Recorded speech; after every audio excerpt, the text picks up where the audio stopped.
안녕하세요. 폭주자 라이더입니다. 저희 채널은 주로 데일리 와인을 소개하고 리뷰하는 내용을 담고 있습니다. 구독과 좋아요는 영상을 만드는 데 큰 힘이 됩니다. 구독은 무료니까요. 구독 부탁드립니다. 어제는 일요일이었는데 8월 15일 광복절이었습니다. 그래서 오늘은 대체 휴일로 쉬는 날이었습니다. 휴가를 하루 공짜로 얻은 것 같고 이렇게 기분 좋으니까 한잔하지 않을 수가 없겠죠. 오늘 마시는 와인은요, 예전에도 한번 소개시켜드렸던 페데리코 파르테이나 와이너리의 그랑 리제르바급의 와인입니다. 예전에는 일반 리제르바를 소개시켜드렸고 오늘은 그랑 리제르바입니다.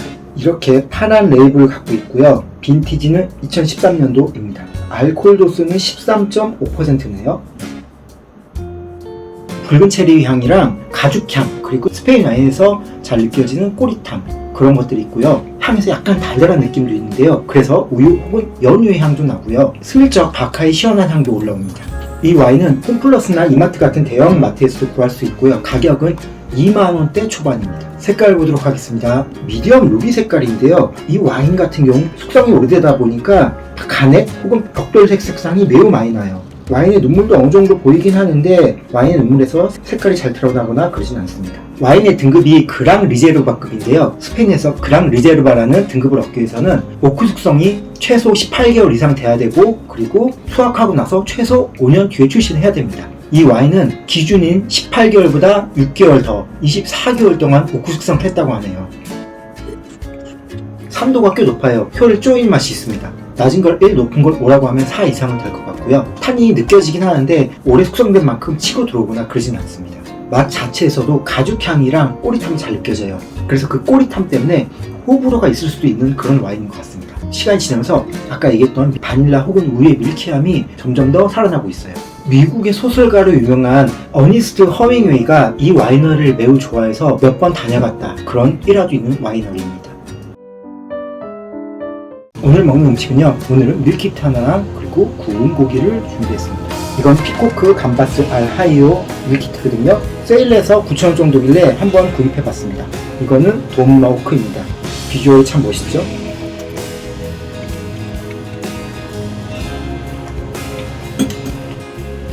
와인과 최고의 조합이라고 할 수 있는 고기를 먹도록 하겠습니다.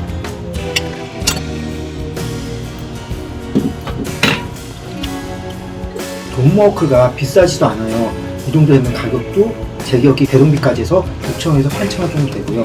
돔머크는 가격도 비싸지 않고 또 이렇게 먹는 맛도 주는 그런 재미있는 고기인 것 같아요. 오늘의 BGM은요, 블라인드 가디언의 1집에 실려있는 첫 번째 곡 마제스티입니다. 음악 장르는 멜로딕 파워 메탈입니다. 이 곡이 블라인드 가디언의 곡 중에 유명한 것은 맞는데 사실 이들의 대표곡 축에 끼지 못해요. 그런데 제가 가장 좋아하는 블라인드 가디언의 곡입니다. 이 앨범 전체로 듣다 보면 겉 표지부터 시작해갖고 유치한 부분이 매우 많습니다. 특히나 보컬과 베이스를 함께 담당하고 있는 한지 키르시의 말도 안 되게 내지르는 보컬, 그리고 앨범의 멜로디도 뭔가 이상한 유치함이 들어있어요. 이 밴드는 점점 발전해서 가면 갈수록 웅장해지고, 한지 키르시의 보컬도 보통 일반적으로 보컬리스트 같은 경우 초반에 잘하다가 나이가 들면 들수록 떨어지는 감이 있는데요. 88년도 이 앨범과 89년도 2집 앨범에서는 한지 키르시의 보컬이 이것도 아니고 저것도 아니거든요.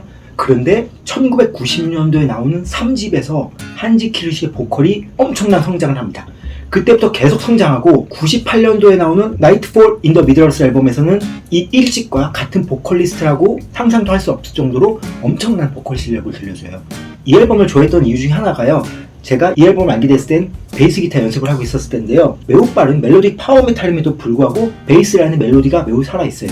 그 이유는 보컬리스트이자 베이시스트인 한지 키르시가 좀 더 베이스라인을 살리고 싶어서 그렇게 작곡하지 않았을까, 그런 생각이 드네요. 마제스티 같은 경우는 곡의 길이가 7분 30초 정도 되는 곡인데 곡의 구조도 단순하게 끝나지 않아요. 그렇다고 복잡하게 가는 건 아닌데 후렴과 관주들을 좀 더 많이 사용하면서 독특한 구성을 들려줍니다.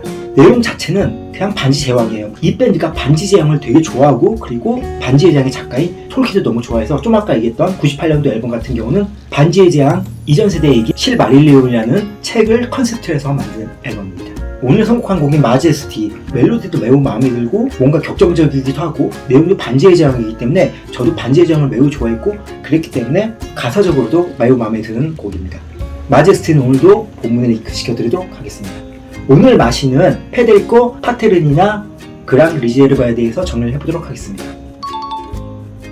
초반에는요, 붉은류의 과실향과 그리고 가죽향, 꼬릿함 그런 것들이 메인이었고, 또 우유라던가 달큰한 연유의 향도 느껴졌어요. 산도 높고 탄닌은 오래된 와인이만큼 부드럽습니다. 그런데 초반에 시간이 지나면 지날수록 우유, 연유 그런 느낌이 살아나는 분위기였거든요. 지금 시간이 좀 더 지나니까 바닐라향, 부드러운 모크향, 참나무향, 꼬릿함 그런 것들이 잘 받쳐서 밸런스가 좋다는 느낌이 들어요. 체리라던가 말린 자두 그런 향도 여전히 쉽게 느껴지고요. 전체적으로 잘 느껴지는 꼬릿함, 그거는 불호이신 분이 좀 있을 것 같은데 그 이외에 적당한 과실과 아로마틱한 과실의 향과 함께 우유, 바닐라 같은 부케향이 잘 어우러지는 밸런스가 매우 좋은 와인이라는 생각이 듭니다. 2만원 초반에 산다고 하면은 그 꼬릿함이 불호가 아니시라면은 매우 드실만한 와인이라는 생각이 들어요. 또 지금은 박하향이랑 정향 그런 것들도 올라오고 있네요. 와인이 단순하다기보다는 계속 변화하면서 즐거움을 주는 그런 모습을 보여줍니다. 드라마틱하게 큰 변화는 있지 않지만은 전체적으로 자기의 모습을 유지하면서 부분 변화하는 그런 모습도 마음에 들고 전체적인 부케의 느낌이 제 취향에 잘 맞는 그런 와인이었습니다. 저의 영상이 여러분들께 즐거움이나 도움이 됐다고 하시면요, 구독과 좋아요 알람 부탁드립니다. 감사합니다.